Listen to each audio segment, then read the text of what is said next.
Wildfires continue to threaten a number of regions across our country. They are burning in parts of Ontario, Alberta, and British Columbia, and being fueled by extremely hot, dry, and windy conditions. Thousands of people have already been forced to leave their homes. Now, one of the affected areas is the Pikangikum First Nation in Northern Ontario. The community is under a state of emergency. People are being airlifted out by Air Force transports, while many are being taken to Thunder Bay. And Thunder Bay is where we join the CBC's Karen Pauls. She brings us the latest on the evacuation. Pikangikum is now without phone or internet service, and the chief is asking people to come to the school to get registered and scheduled for evacuation. Military Hercules planes are back in the air today. They're spending an hour or so on the ground, loading up people, elderly, the young, pregnant women, and those with medical issues. And then we're expecting those people will be flown to Sioux Lookout to be taken to some of the surrounding communities. Yesterday, the military evacuated about 580 people using 3 Hercules from Trenton. They did 6 round-trip flights. A total of 869 people have now been flown out, and they hope to evacuate 500 to 700 people a day. I spoke to a member of one of the military flight crews last night when they returned to Thunder Bay. He thought the fire yesterday was a little worse than the day before. I asked him if it was hard to get into the airport with the fire just 2 kilometers away.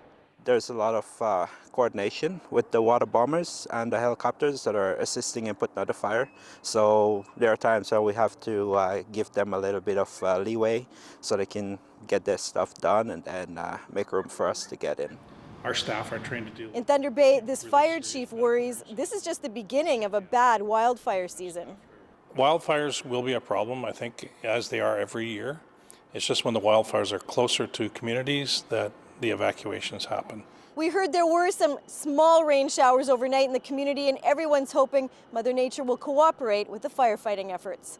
Well, from Ontario to Alberta now, because firefighters are also fighting blazes in the northern part of that province. Extremely hot and dry conditions sparking wildfires and forcing several thousand people out of their homes.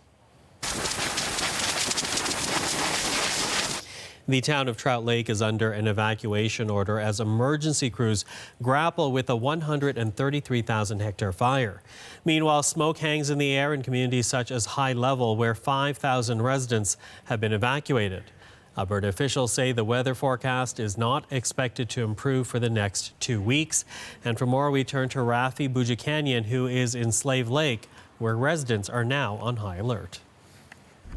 Now, Slave Lake has been through an evacuation before. 8 years ago, a wildfire destroyed parts of this community, and right now a wildfire is raging about 35 kilometers away from town.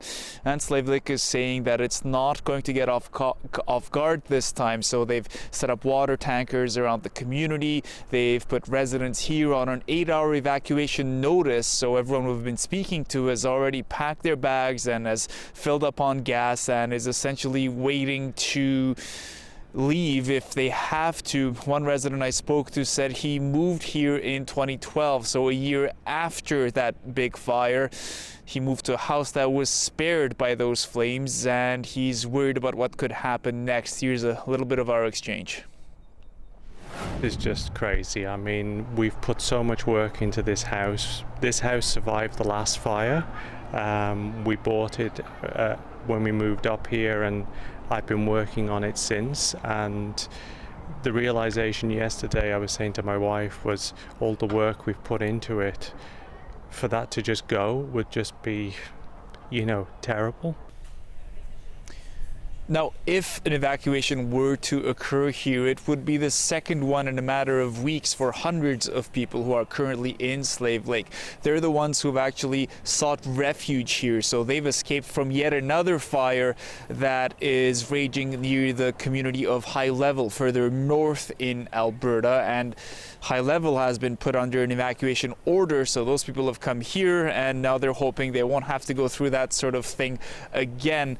There are a lot of fires burning in Alberta, and the province has asked Ottawa for help. Nearly 11,000 people have been forced from their homes so far during this fire season. And our thanks to the CBC's Rafi Boudjikanian in Slave Lake. Now, the mayor of Slave Lake says he is in regular communication with provincial and federal officials in case additional resources are needed. And the mayor did give an update on the fire situation a little earlier today. There is some moisture in the future, but at this point we would need some significant rain for multiple days to really make an impact at this point. Things are just still dry, and the fuel is extremely combustible, it's a monitor and wait situation. So still on alert, but I think we're a little more comfortable than we were on Thursday morning. But lightning, I think, will be the one to watch over the next day or two.